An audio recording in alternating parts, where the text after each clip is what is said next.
एक बार की चर्चा, अकबर हरिराम व्यास जी से मिलने के लिए आया।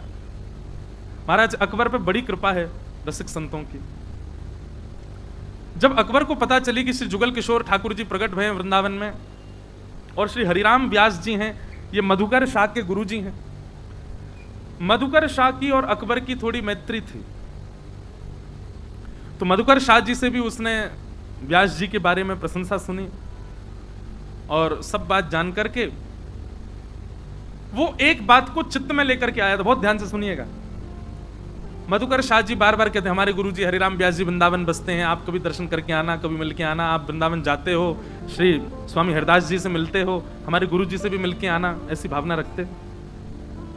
और मधुकर शाह ये भी बताते थे कि हमारे गुरुजी जो हैं वो विशाखा जी के अवतार हैं, वो निकुंज में विशाखा बन करके विराजते। अकबर को ये सब भाव सुन तो लेता था वो, लेकिन उसको विश्वास कम होता था। उसने ऐसी भावना बनाई, ऐसी योजना बनाई कि वो हरिराम व्यास जी से मिलने के लिए शाम को गया ताकि रस चर्चा में पूरी रात्रि निकल जाए और हरिराम व्यास जी अपने निकुंज में प्रवेश नहीं कर पाए।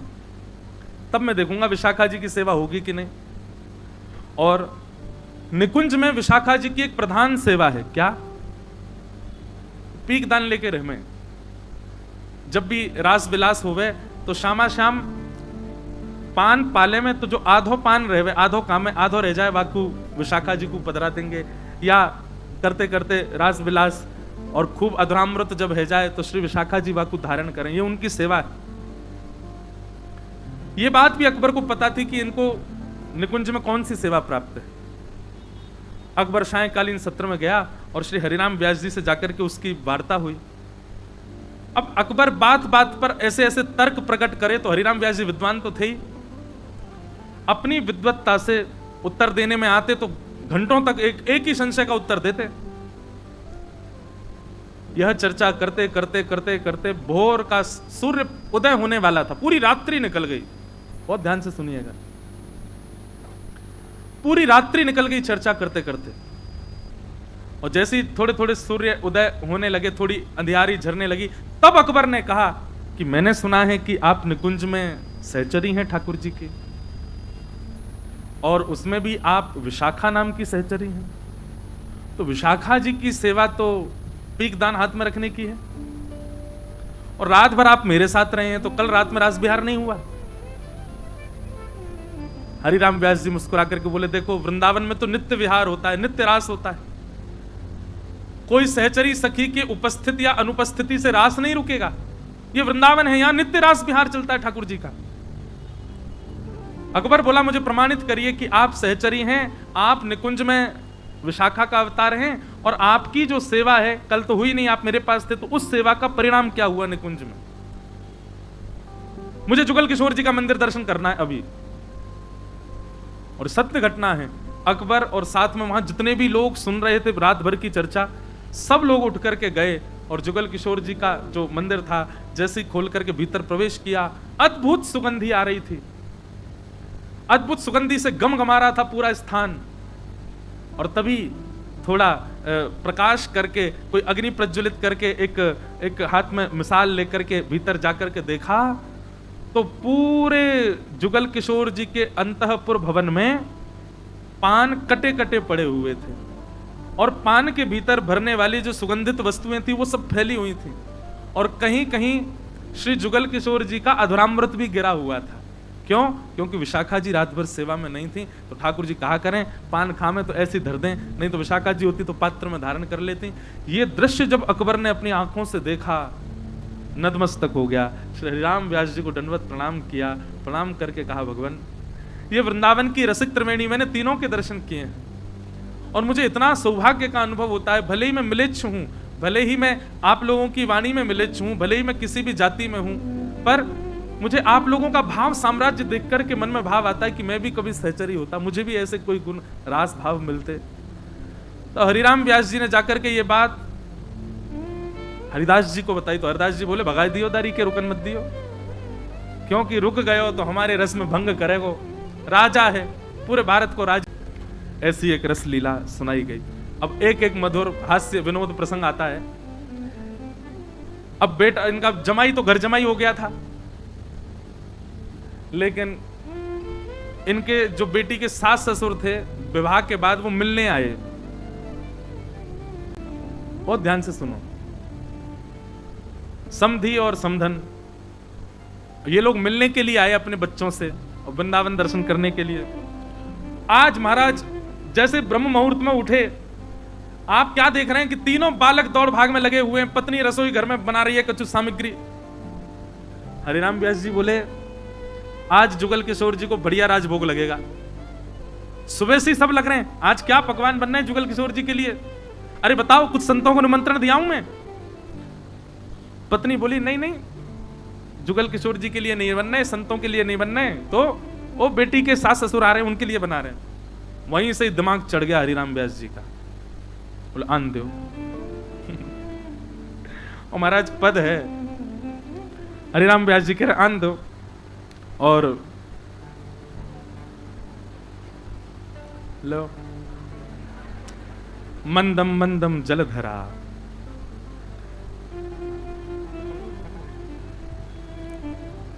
व्यास जी बोले आन दो, मिलेंगे हम उनसे। अब जैसे ही महाराज समधी जी आए, श्री हरिराम व्यास जी समधी के आते ही गा रहे हैं, हरि भगतन ते समधी प्यारो, हरि भगतन ते समधी प्यारो, हरि भगतन ते समधी। अगर भैया हमें क्षमा करना, कोई अपने समधी जी को लेके आया हो यहाँ पे, आओ व्यास जी कथा सुना के लाएं। सॉरी, देखो कोई हाथ खड़े करे, समधी जी आए हैं क्या आपके? अच्छा। हरि भगतन ते समधी प्यारो, हरि भगतन ते समधी प्यारो, आए संत दूर बैठा रे, आए संत दूर बैठा। बोले कैसे लोग हैं हमारे घर के संत महात्मा घर आमे तो उनको दूर बैठा मैं। बोले वहां बैठाओ, बाहर बगीचा में बैठे रहेंगे। क्यों? बोले बेचारे अपने करताल माज लेके आए होंगे, बैठ के कीर्तन करेंगे, या हमारे संतन को तो दूर बैठा मैं। आए संत दूर बैठा रे, आए संत दूर बैठा। क्यों? फोरत कान हमारे हरि जी, फोरत कान। अरे संतों को दूर क्यों बैठा देते हैं? अब घर में बैठे रहेंगे, कुछ ना कुछ प्रवचन करेंगे, भजन गाय कीर्तन कान में बोलते रहेंगे कुछ ना कुछ। ये संतों को दूर बैठाओ। हरि संतन ते समधी प्यारे, हरि संतन ते समधी प्यारे। इतने में ही हरिराम व्यास जी के साले साहब आ गए, बच्चों के मामा। आहा जैसे ही आए तो व्यास जी की पत्नी कहे अरे मेरा भैया आ गया, आ बेटा। भीतर ले गई उसको। व्यास जी कह रहे दूर देश ते सारो आयो, दूर देश ते सारो आयो। जितने भी साले जीजा जी के संग आए क्षमा करना, आज सबन को गाली पड़ रही है व्यास जी की। दूर देश ते सारो आयो, दूर देश ते सारो आयो, ते घर में बैठा रे, ते घर में बैठा रे। हे उत्तम पली का सोरस पेती, उत्तम पली का सोरस पेती, भोजन विविध समारे, आज भोजन विविध समारे। हरि भगतन ते समधी प्यारे, हरि भगतन ते समधी प्यारे। भक्तन दीजे चून चननी को, भक्तन दीजे चून चननी को। बोले हरिराम व्यास जी का मत ऐसा है आप जितनी व्यवस्था मेहमानों के लिए करते हो, जितना सुंदरता रिझाने के लिए मेहमानों के लिए करते हो, इतना संतों के लिए करो, इतना हरि भक्तों के लिए करो, इतना वैष्णवों के लिए करो, तब मानो कि हरि भक्त हरि जो आपसे प्रेम करते हैं। बोले संतों के लिए ऐसी सामान्य सी व्यवस्था कर देंगे और दिख जाए कि कोई हमारा संबंधी आ रहा तो उसके लिए दुनिया भर की व्यवस्थाओं में लग जाते, उसको रिझाने के लिए। भक्तन भक्तन दीजे चून चनन को, भक्तन दीजे चून चनन और इनको सिलवट न्यारे, इनको सिलवट न्यारे। व्यासदास ऐसे विमुखन के जब, व्यासदास व्यासदास ऐसे विमुखन जब,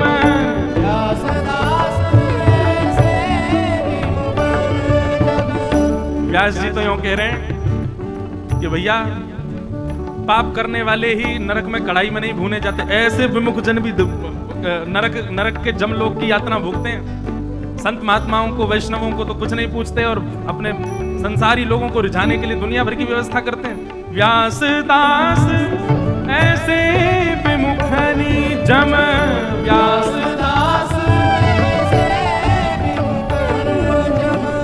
गण सदा कढ़े रत हारे हारे, गण सदा कढ़े रत हारे हारे।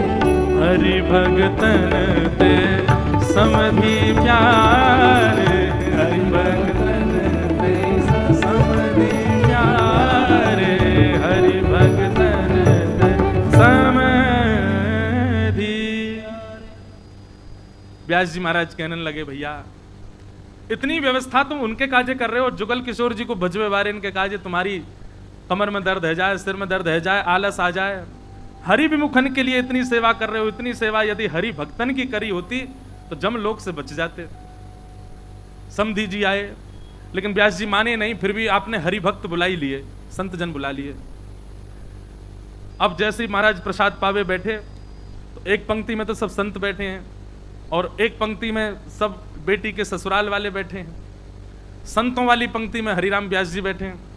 तो हरिराम व्यास जी एक एक चीज देख रहे हैं, सामग्री ज्यादा कहीं समधियों को तो नहीं परोसी जा रही, संत महात्माओं में चूक तो नहीं कर रहे। महाराज नेक पत्री हवा निकरी भई पूड़ी, अगर संतन को आ जाए व्यास जी मही भर के लाओ, बढ़िया वारी संतन की सेवा करो, अच्छे थे। इतने में आपकी पत्नी बढ़िया अधोटो दूध परोस रही सबन को, तो दूध ऐसी कलची में ले लेकर के दोना में डालती जा रही। अब जैसे अब ये पद गाने लायक तो नहीं है लेकिन भाव समझा दूंगा मैं। हरिराम व्यास जी ने तो कोई कसर छोड़ी नहीं महाराज बोलवे में। तो श्री हरिराम व्यास जी बैठे थे, देखते जा रहे थे, पत्नी बैठ करके जो है कलची से सबको बांट रही है दूध, और देते देते महाराज जैसे ही व्यास जी के पास आई तो सबको तो दूध देती आई, व्यास जी को जैसी परोसन लगी तो वाक की कलची में दूध के संग मलाई और आ गई। तो जैसी वहां ने परोसी सोई मलाई गिर गई वहां पे। तब व्यास जी पद गा रहे हैं, पद तो नहीं सुनाऊंगा मैं क्योंकि खूब खड़े बोले हैं। बोले हम बे दूध में मलाई डाल डाल के खसम में मोटो कर दे हैं। संत महात्मा बेचारे दिन रात भजन करें, हरे कृष्ण हरे राम जपें, इनको नहीं दे रही है, मोह खवा रही है। कैसा कहां प्रेम करेगी या हाड मांसते हैं, तो इनके काजे दूध ले आई है, मुंह को मलाई खवा रही है। मलाई तेने जानबूझ के रोक के रखी थी मोह खवावे। अरे पत्नी बोली वो गलती क्या गलती, ये गलती संतन के सामने क्यों ना भई, तो मुंह पे क्यों भई। अब घर वाले इतने परेशान, अरे भैया व्यास जी इनको बस नहीं चले तो घर वाले ने निकाल के संतन नहीं घर में रख लें, उन्हीं की सेवा करें। ऐसे भगत संतन के श्री हरिराम व्यास। पत्नी बोली अब मैं कहां बताऊं, माने ही ना है, कछु भी समझ लें। इतनी पत्नी दौड़ करके गई और महाराज संतन ने बोली अभी जाइयो मत, कोई भी यहीं बैठो। और दौड़ करके गई, जा करके माने दूध दे महाराज बढ़िया रबड़ी बनाई और खीर बनाई, कछु बना के लाई और सबन को बांट दियो। हरिराम व्यास जी के पास पहुंचते पहुंचते जो कढ़ाई है खाली है गई, तो कलचा में कछु आयो ही नहीं, तो बोले ब्यास जी क्षमा करो, आपके काज तो कछु बचो नहीं। हा दंडवत है गए पत्नी को, अरे अरे भक्तानी तू कैसी, ते तो को जुग जुग जीवे, तो को बैकुंठ में जगह मिल जा, हरि तो को कंठ लगावेंगे, तेने संत उनको पवायो, अपने परिवारी जनन के काज तेने नेको लोभ नहीं दिखायो, देखियो किशोरी जी तो को गोद में लेके बैठेंगी बैकुंठ में। संत महात्मा सब आनंद करे, जय हो व्यास जी, आपके संत निष्ठा पर बलिहारी। ऐसे श्री हरिराम व्यास जी, अनेक भाव हैं, अनेक लीलाएं हैं श्री हरिराम व्यास जी की, लेकिन एक लीला अति अद्भुत, जिसका उल्लेख श्री नाभाजी ने भी भक्तमाल में किया है। भक्तमाल के छप्पे के अंतिम भाव में श्री हरिराम व्यास जी कहते हैं, नौ गुण तोरे नूपुर गुहो, महत सभा मधिरास के। बंधुओं बहुत ध्यान से सुनना, लीला ऐसी है, वृंदावन में केसी घाट से पहले जुगल घाट के बाद में चीर घाट पर बड़ा रास मंडल है, आज भी विद्यमान बड़ा रास मंडल। वहां बड़ा रास मंडल पर रास विहार हो रहा था। रास विहार मतलब छोटे छोटे बालकों को रास स्वरूप सरकार बना करके और रास लीला चल रही थी। और उस रास लीला में स्वामी श्री हरदास जी महाराज, श्री तरवंश महाप्रभु, बड़े बड़े आचार्य सब बैठ करके रास का दर्शन कर रहे थे। और श्री हरिराम व्यास जी भी उसी रास में बैठे थे, रास में बैठ करके रास का दर्शन कर रहे थे। तो हमारे वृंदावन में आज भी भावना ऐसी है कि स्वरूप सरकार जो हैं वो कोई स्वरूप ही नहीं है, मुकुट धारण करने के बाद साक्षात प्रियालाल जी हैं, साक्षात ठाकुर जी और किशोरी जी। आज भी ऐसी भावना। पूज्य श्री मलुकपीठ वाले महाराज जी एक बार एक चर्चा सुना रहे थे कि बरसाने में, जब आप बरसाने की परिक्रमा लगाओगे तो बरसाने में आपको परिक्रमा में स्वरूप सरकार निश्चित मिलेंगे। छोटे छोटे बालक मुकुट पहन करके बैठे होंगे, उनके आगे कुछ कपड़ा सा बिछा देते हैं, लोग बाग दक्षिणा चढ़ाते हैं, प्रणाम करते हैं। तो ऐसे ही बरसाने में एक कुंज में स्वरूप, दो बालक स्वरूप बना करके किशोरी जी और ठाकुर जी के बैठे थे। और बैठ करके वहां पे सब संत जन आकर के प्रणाम करें, लाडली जी प्रणाम, हे श्याम सुंदर प्रणाम, उनको उसी भाव से प्रणाम करते हैं सब। एक बाबा ने प्रणाम किया और प्रणाम करते हुए बोले, जय जय, कृपा करो मुझ पे, अनुग्रह करो मुझ पे। तो ठाकुर जी ने ऐसी सहज भाव में, छोटे से बालक हैं, एक आध दांत भी नहीं थे उनके, ऐसे ही हाथ फेरते हुए बाबा, तो बाबा अब तो तू पधार जाएगो। जैसे कि बाबा तू पधार जाएगो। स्वरूप सरकार के प्रति इतनी निष्ठा ब्रजवासियों की और ब्रज के लोगों की है कि वो सत्य ही मानते हैं कि ये जो कर रहे हैं। आप पंडित श्री गया प्रसाद जी महाराज, जिनका हम कल स्मरण कर रहे थे, आपका बिल्कुल भरोसा नहीं था स्वरूप सरकार में। आपको लगता था बालक ही नाच रहे हैं, बालकों को कृष्ण ठाकुर जी बना दिया है, उन्हें कोई राधा रानी बना दिया। अरे कोई सामान्य मानव ठाकुर जी बन सकता है? और ठीक है, अपने विलास के लिए लोग बाग ऊपर मंच पर स्वरूपों को घुमा रहे हैं, ये कोई वास्तविकता थोड़ी है। आपको संत जन जाके कहते थे, बोले बाबा महाराज ये ऐसी बात नहीं है, आप स्वरूप सरकार को एक बार निष्ठा भर के देखो तो सही।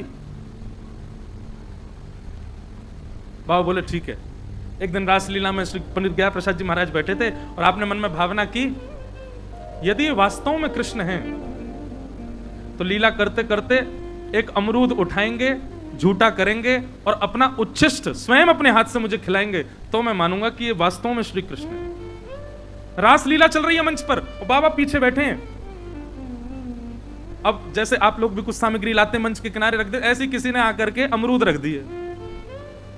ठाकुर जी रास विहार करते करते, नृत्य करते करते आप ठाकुर जी दौड़ करके गए और वहां में से एक अमरूद निकालो, अमरूद निकाल करके खाओ और खा करके ऐसे ऐसे करके सब लोग ताली बजा रहे हैं और बाबा दूर से देख रहे हैं, बोले अमरूद खा रहे हैं। इतने में ही ठाकुर जी की दृष्टि बाबा पर ही पड़ी और दौड़ करके गए और बाबा की गोद में बैठ के बोले, ले मुंह खोल बाबा, खा। और जैसे ही बाबा 3 दिन तक पंडित श्री गया प्रसाद जी महाराज मूर्छित रहे, मूर्छा में ही रहे, और जब होश में आते तब रोने लगते। और तब से उनकी इतनी निष्ठा बन गई। पंडित श्री राम स्वरूप शर्मा जी महाराज जी वो इतने बड़ी आयु के हो गए, लेकिन बाबा तब भी जो बाल्यकाल में जिनको कृष्ण रूप में देख लिया था, एक बार बाबा ने हमारे वृंदावन के प्रसिद्ध रासाचार्य पंडित श्री राम स्वरूप शर्मा जी, अब तो भगवत धाम में विराज रहे हैं, आप श्री जब अपनी आयु में आ गए, अब कृष्ण नहीं बनते हैं, अब आप व्यास बन करके मंडली चलाते थे, उस रूप में भी जब बाबा को पता चलती कि पंडित श्री राम स्वरूप शर्मा जी आ रहे हैं, अपने आसन से खड़े हो जाते, बोले ठाकुर जी आ गए, ठाकुर जी आ गए, हमारे यहाँ ठाकुर जी आ गए। बाबा को कितने लोग कहते बाबा आप बीमार रह गए, औषधि ले लो, ये ले लो, मना कर देते, कोई ब्रह्मा भी आ जाए तो नहीं खवा सकता। सब लोग जाते और स्वामी राम स्वरूप जी से कहते, बोले आप कह दोगे तो बाबा पालेंगे। तो स्वामी राम स्वरूप जी आते तो बाबा कहते ठाकुर जी आओ विराजो। तो आप कहते, बोले बाबा आपको स्वास्थ्य ठीक नहीं है, एक औषधि ले लो। बोले हाँ कहाँ है औषधि, लाओ दो पालूंगा। मतलब इतनी निष्ठा स्वरूप के प्रति कैसे हो सकती है? एक बार जिसको मुकुट में देख लिया वो मानव है, ये भावना ही नहीं है श्री पंडित गया प्रसाद जी महाराज की। हम लोगों को तो गोविंद देव जी में भी दोष दिख जाए मानवों की तो क्या कहें, हमको तो ये लग जाएगी आज पीताम्बरी बढ़िया सी ना पहनी, आज ये नहीं हुई बढ़िया, हमको वहां भी दोष दिख जाएगा, मानवों में कहां गुण देखेंगे। तो मैं बता रहा था कि स्वरूप सरकार ने बाबा से यूं कह दी, बाबा तू तो अब पधार जाएगो। बाबा तो रोने लगे, जय जय आपने ऐसे क्यों कह दी, मैं पधार जाऊंगा, मैं पधार। अब इतने परेशान हो गए वो बाबा, स्वरूप सरकार झूला से उतर करके जान लगे बाबा पीछे पीछे जाए, एक बार यूं कह दो तू नाय मरेगो, तू नाय कछु होगो, हे स्वरूप सरकार। अब वहां दो चार लोग तो कहे, ए बाबा तू काय को पीछे, नहीं बालक है ऐसी कह दी उनने, कोई वो बात थोड़ी है कि तू पधार ही जाएगो। नहीं नहीं नहीं नहीं नहीं, ये स्वरूप सर, इनसे कह दो कि ये मुझे कह दें कि मैं मरूंगा नहीं। तो नेक्स्ट से बालक स्वरूप सरकार चिढ़ गए बड़े, चिढ़ करके बोले जा ना मरेगो, तू ना मरेगो। जब ये कह दी तो ठीक है स्वरूप सरकार ठीक है। पूज्य श्री बलुपीठ वाले महाराज जी सुना रहे थे, बालक ने अपना मुकुट आदि श्रृंगार आदि सब उतार दिया। 2-4 दिन के बाद घर में कोई विवाह था और उस विवाह में सम्मिलित होने के लिए पूरा परिवार वृंदावन गया। अब टेम्पू से गए कि जन बस से गए, कोई साधन से गए, और बीच मार्ग में एक एक्सीडेंट हुआ और उसमें वही बालक जो स्वरूप बने थे वो भगवत धाम चले गए। और जब ये खबर पूरे बरसाने में आई तो बाबा इतने रोए इतने रोए इतने रोए, और कहा बोले मोते कह के गए कि तू पधार जाएगो, मैं पीछे पड़ रहे हो कि बाबा ना ठाकुर जी कह दो मैं नहीं पधारूंगा। सो चिढ़ करके बोले ना पधारेगो तू, मेरी मृत्यु अपने ऊपर ले गए, मेरी मृत्यु को अपने ऊपर लेके चले गए। इतनी निष्ठा हमारे वृंदावन में स्वरूप सरकार के प्रति। आज जन्माष्टमी कई लोग अपने अपने बालकों को कृष्ण बना के लाए। आप ठाकुर जी का रूप धारण तो करा देते हैं, पर उनके प्रति उतनी देर निष्ठा भी वैसी ही रखो कि ये ठाकुर जी ही हैं। हमारे वृंदावन में और जयपुर में है कोई और, वहां की बात अलग, पर भूमि यदि वृंदावन की है, वहां यदि आपने किसी बालक को स्वरूप ठाकुर जी का धारण कराया है तो उसके प्रति भावना भी वैसी ही रखो। श्री हरिराम व्यास जी का चरित्र है। बड़ा रास मंडल पर रास बिहार चल रहा था और 2 बालक किशोरी जी और ठाकुर जी का रूप धारण करके रास बिहार कर रहे थे, और रास का पद स्वयं श्री हरिराम व्यास जी गा रहे थे। बहुत सुंदर पद श्री हरिराम व्यास जी का। क्या कह रहे हैं? पिय को नाचन सिखावत प्यारी, पिय को नाच सिखावत प्यारी, पिय को नचन सिखावत प्यारी, पिय को नाच सिखावत। क्या भाव है? ठाकुर जी को नृत्य करना सिखा रही हैं किशोरी जी रास में। पिय को नाच सिखावत प्यारी, पिय को नाच सिखावत प्यारी, नाच सिखावत प्यारी, पिय को नाच सिखावत प्यारी। वृंदावन में रास रचो है,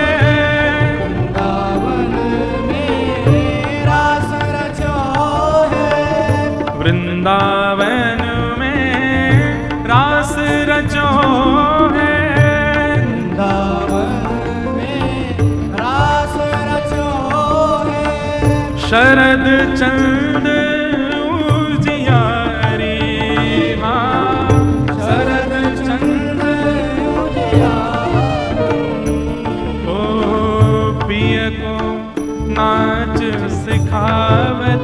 प्यारी, पिय को नाच सिखावत प्यारी, पिय को नाच सिखावत प्यारी, पिय को नाच सिखावत प्यारी। ताल मृदंग उपंग बजावत, ताल मृदंग उपंग बजावत, ताल मृदंग उपंग बजावत, ताल मृदंग उपंग बजावत, प्रफुल्लित हुए सखी सारी, हाँ प्रफुल्लित हुए सखी सारी। हे वीणा वेणु ध्वनि नूपर थम, वीणा हे वीणा वेणु ध्वनि नूपर थम, वीणा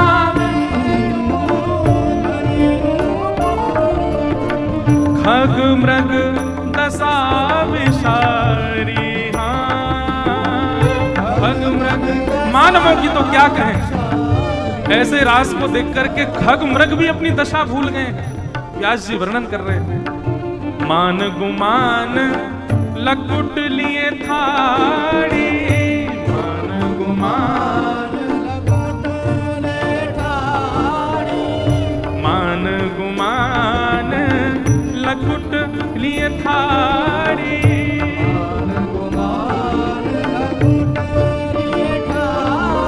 क्या भाव, क्या वर्णन है कि ठाकुर जी को सिखा रही हैं किशोरी जी नृत्य करना। ठाकुर जी नाच नहीं रहे जैसे श्री जी चाह रही हैं, तो लाल जी को मान गुमान लकुट थाड़ी पिए, सामने खड़ी है गई है लकुट लेकर के, पटका ले लियो है, बोले पहले जैसा सिखाया वैसे नाच के दिखाओ। दरपत कुंज बिहारी, हाँ दरपत कुंज बिहारी, ओ दरपत कुंज बिहारी, हाँ दरपत कुंज बिहारी। अब एक और भावना, किशोरी जी जैसो सिखा में, ठाकुर जी अगर वैसो नाच ले में, तो सब सखियन को चिंता हुए नाच कैसे गए। अब ऐसा कुछ बताओ कि नाच नहीं पाए, तो इतनी द्रुत गति से नाचे किशोरी जी, बोले अब ऐसे नाच के दिखाओ। ठाकुर जी बोले अब ये कैसे नाचूं, लकुटी दिखा मैं नाचो नहीं तो बताऊं अभी। दरपत कुंज बिहारी, हाँ दरपत कुंज बिहारी।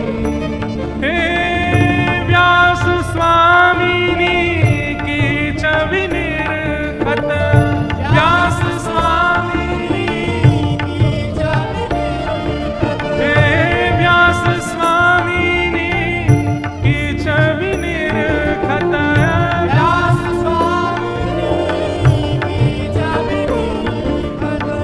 हंस हंस दे कर तारी,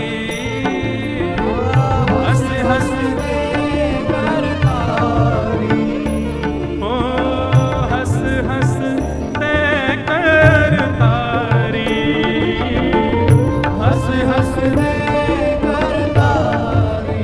पिय को नाच सिखावत प्यार, पिय को नाच सिखावत प्यार, हाँ पिय को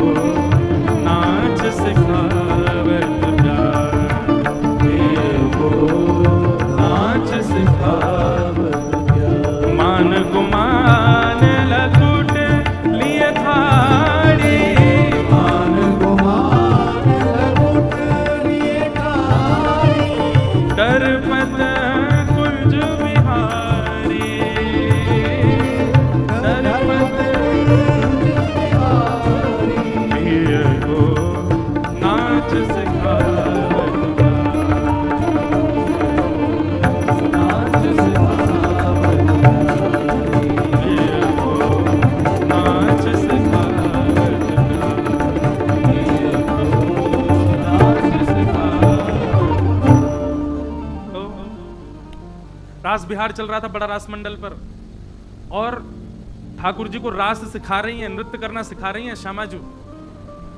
और सिखाते सिखाते ऐसी तान पकड़ी, ऐसी ताल पकड़ी, ऐसा स्वर पकड़ो महाराज कि किशोरी जी अपनी द्रुत गति में नृत्य कर रही हैं। स्वरूप सरकार नाच रहे हैं सामने, छोटे छोटे बालक, और व्यास जी, हरिदास जी और महाप्रभु जी तीनों दर्शन कर रहे हैं, और भी आचार्य बैठे हैं। और तभी नृत्य करते करते करते करते जैसे ही ताल पकड़ी, द्रुत गति में किशोरी जी ने नृत्य करना प्रारंभ किया, सब लोग भाव निमग्न है करके दर्शन कर रहे हैं, जय जयकार कर रहे हैं, स्वामिनी जी की जय हो, किशोरी जी की जय हो, बरसाने वारी की जय हो, वृषभानु दुलारी की जय हो। तभी क्या हुआ, किशोरी जी के पैर का नूपुर, उसका धागा टूट गया, और वो धागा टूटते ही नूपुर के जो छोटे छोटे अंदर झनकार करने वाली जो घुंघरू थे वो निकलने लगे। वो सब उसमें से जैसे ही बाहर निकलने लगे, व्यास जी की दृष्टि पड़ गई उस पर, और व्यास जी ने जैसे ही देखा कि किशोरी जी का नूपुर टूट गया, अब क्या करें। किशोरी जी अपनी द्रुत गति में नाच ही रही हैं। अभी दो भावना प्रकट हुई व्यास जी को, एक तो अभी नृत्य करेंगी, एक ही पैर से आवाज आवेगी तो ताल भंग हो जाएगी, और दूसरी बात जो ये नूपुर बिखर गए हैं इन पर किशोरी जी के पांव पड़ेंगे तो फिर चरणन में श्रम है जाएगा। अब थोड़ी ही देर में, नेक ही क्षण में तुरंत व्यास जी भी कूद पड़े रास बिहार में, और तुरंत अपनो जनेऊ पकड़ करके तोड़ा, और जनेऊ तोड़ करके जितने भी नीचे नूपुर बिखर गए थे सबको उनमें पिरो रहे, और ऐसे नहीं एक जगह खड़े होकर के, जिस गति में किशोरी जी घूम रही हैं उस गति में अपने घुटने पर व्यास जी भी घूम रहे हैं, और महाराज एक एक सूत में पिरो करके घुंघरू, और नृत्य करते करते किशोरी जी के चरणन में पहरा करके मानो रास के भंग को होवे से बचाए। बोलो व्यास जी महाराज के। इस भाव को श्री नाभा गोस्वामी जी ने भक्तमाल में वर्णन किया। रुकी नहीं है किशोरी जी, स्वरूप सरकार नृत्य करते जा रहे, उनमें भी किशोरी जी का आवेश आ गया, और व्यास जी ने तुरंत महाराज विशाखा का रूप धारण कर लिया हो माने। और आपको एक बात बता दें, बहुत सामान्य बात लगी होगी,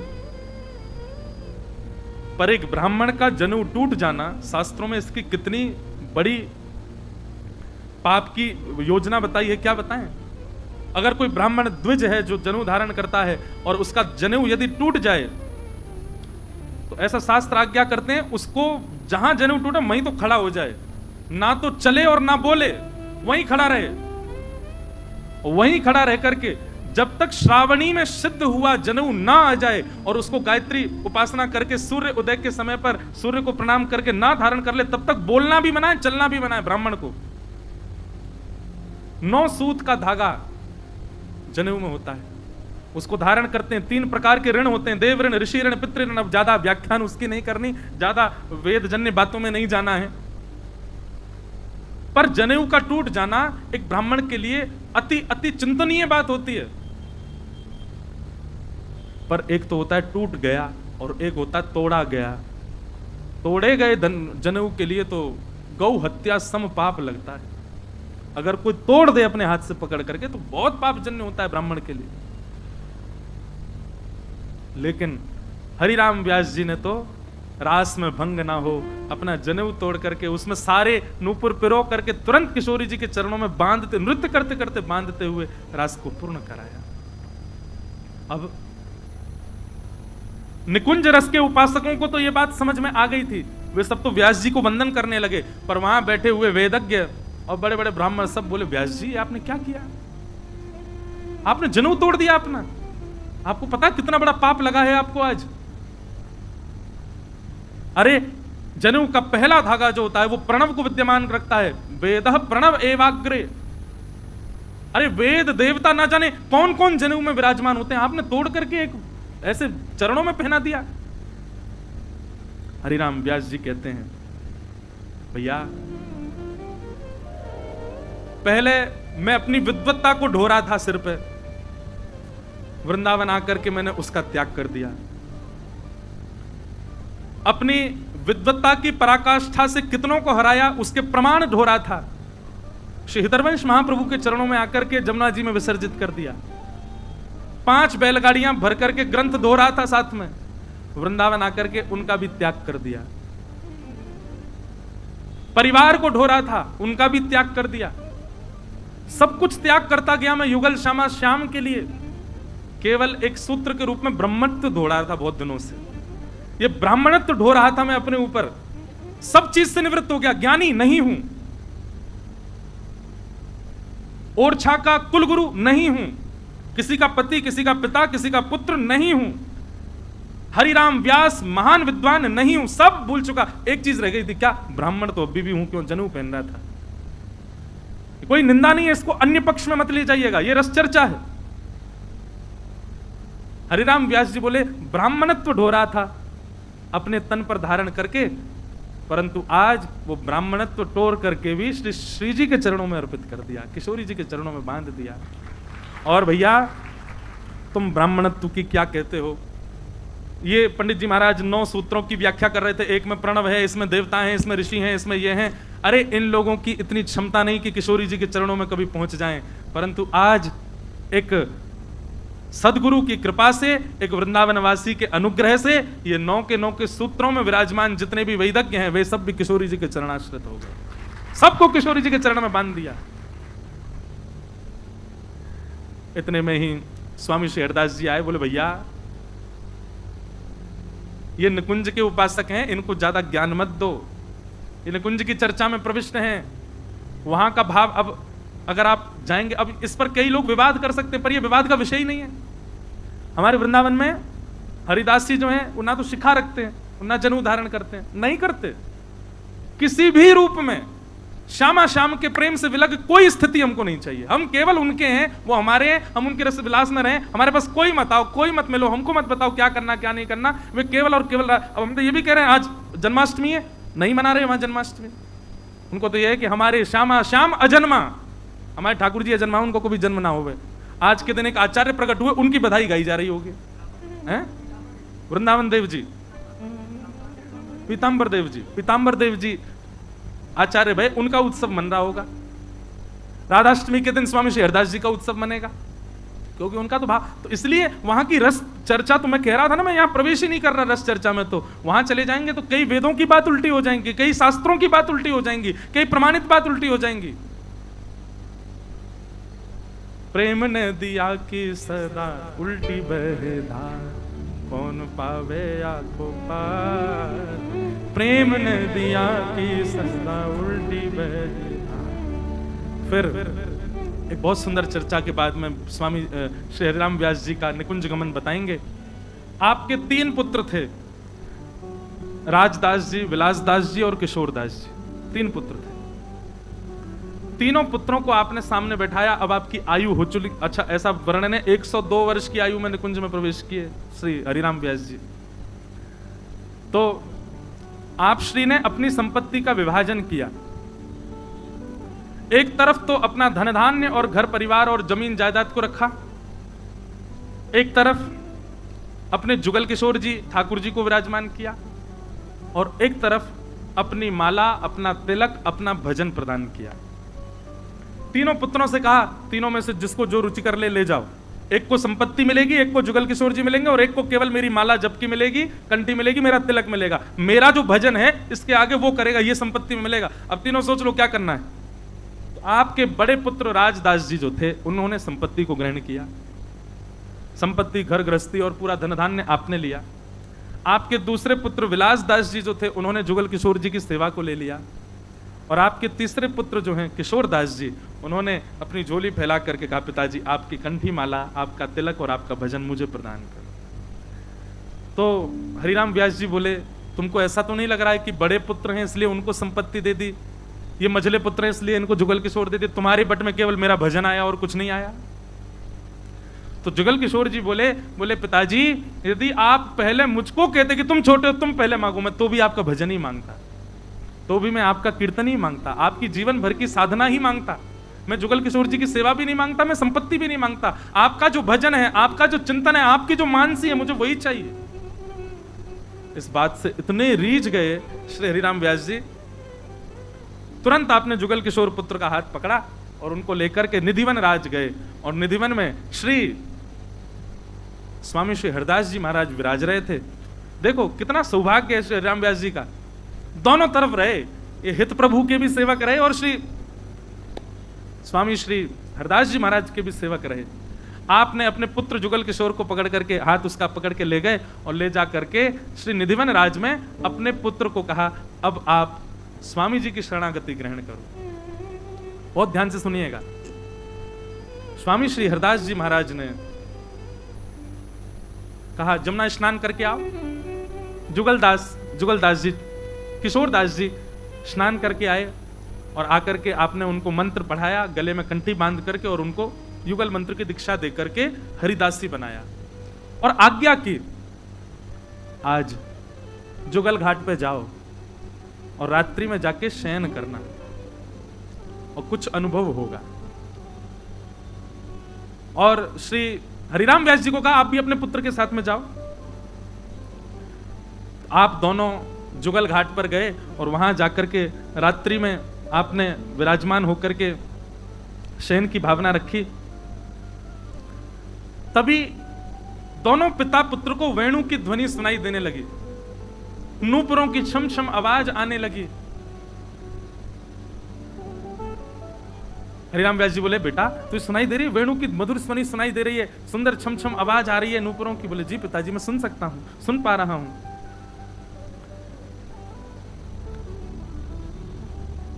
वेणु की ध्वनि और जो नूपुरों की ध्वनि थी, उनके पीछे पीछे आप दोनों चलने लगे। और तभी आपने देखा यमुना पुलिन के मध्य में सुंदर शरद पूर्णिमा का चंद्रमा अलग से व्यवस्थित है। एक चंद्रमा संसार का अलग है, वो शरद पूर्णिमा वहां अलग ही खिला हुआ है और उसके प्रकाश में सुंदर सघन कुंज निकुंज है। उस निकुंज में सहचरियां विचरण कर रही हैं और सहचरियों के बीच में से तभी एक सेज पर प्रियालाल जी आकर के विराजमान हुए हैं, उनका रास विहार हो रहा है। यह दर्शन श्री हरिराम व्यास जी के पुत्र किशोरदास जी को और श्री हरिराम व्यास जी को स्वामी जी ने कृपा करके निकुंज का दर्शन प्रत्यक्ष रूप में करा दिया। ये मानसी का दर्शन नहीं था, ये चिंतन का दर्शन नहीं था, ये प्रत्यक्ष दर्शन था। प्रत्यक्ष दर्शन करा करके आपने उनको आनंदित कर दिया। स्वामी श्री हरदास जी के अनन्य सेवक हो गए आपके पुत्र किशोरदास जी। और एक दिन उसी रास के दर्शन के बाद चिंतन करते करते करते करते करते किशोर वन में ही आप सघन कुंज में विचरण करते करते वहीं से ही अंतर ध्यान हो गए।